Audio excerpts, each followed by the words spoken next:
Je suis née dans une petite maison à la campagne. Cependant, mes parents voulaient aller en ville, donc mon père trouverait du travail plus vite. Nous avons déménagé et mes parents ont loué un appartement quand j'avais 1 an. Mes parents et un autre couple se sont rencontrés, un couple qui n'a pas bien connu la vie et ils se sont entendus bien plus vite. De plus, la couple avait une fille qui s'appelait Penelope et nous avions beaucoup de bons moments ensemble. Pendant que nos parents se sont parlé sur le travail et postant, il était amusant de faire semblant que nos poupées se sont disputées par exemple. Je ne crois pas que tu as cassé mon téléphone. Maintenant, je dois en acheter un nouveau. C'est ton Nokia, il n'est pas cassé. Ah bien, tu peux le garder. Au lycée, Penelope a rencontré un mec qui s'appelle Jean et ils sont tombés amoureux. Ils se sont donné rendez-vous et ils se sont téléphonés tous les jours. Elle a eu l'air de m'oublier et j'étais vexée et fâchée. J'étais célibataire et ma meilleure amie m'a abandonnée. Comment ça va? Ça va bien, cependant ton amie dans le cours de chimie me voyait bizarrement. Elle a juste l'air comme ça. Pour la vengeance, j'ai décidé de faire un faux compte Tinder utilisant des photos de gens. Cependant, quand j'ai essayé d'enregistrer, il m'a dit que le compte a déjà existé. J'ai envoyé un message à Penelope et des photos du compte Tinder et il avait glissé trop sur moi. Est-ce que tu veux me dire quelque chose? Je ne sais pas c'est quoi, c'est probablement intelligence artificielle. Montrez-moi votre téléphone maintenant. Je suis désolée, je ne peux pas. C'est... Ah! Je pense que c'est coupe de foudre. Je romps avec toi. Je ne veux plus savoir.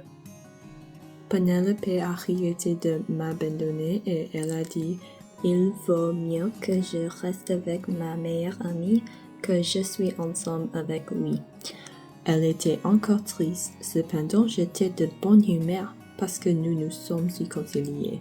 Nous étions encore meilleurs amis. Quand nous sommes devenus adultes, Penelope a recommencé à sortir avec des gens, spécifiquement avec un mec qui s'appelait Paul. Paul avait les cheveux blonds et portait de beaux vêtements. Penelope a dit qu'il ne ressemblait pas à Jean du tout. Jusqu'à... Je l'ai vu, il était Jean. Les yeux de Penelope ne devaient pas marcher parce qu'il avait l'air la même. C'est littéralement Jean. Non, Jean avait une casquette rouge. Il y en a une juste là. Il faut que tu vois ça.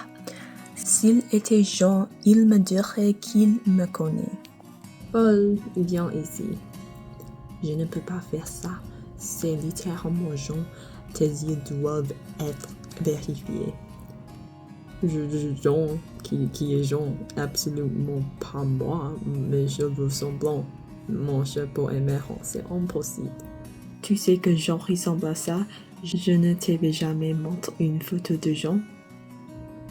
Attends, je suis Jean, mais je l'ai fait seulement parce que je t'aime. Tu n'as pas compris la dernière fois. Il faut que je revienne à toi. C'est stupide que tu as pensé que je viendrai à toi. Je ne te pardonnerai jamais.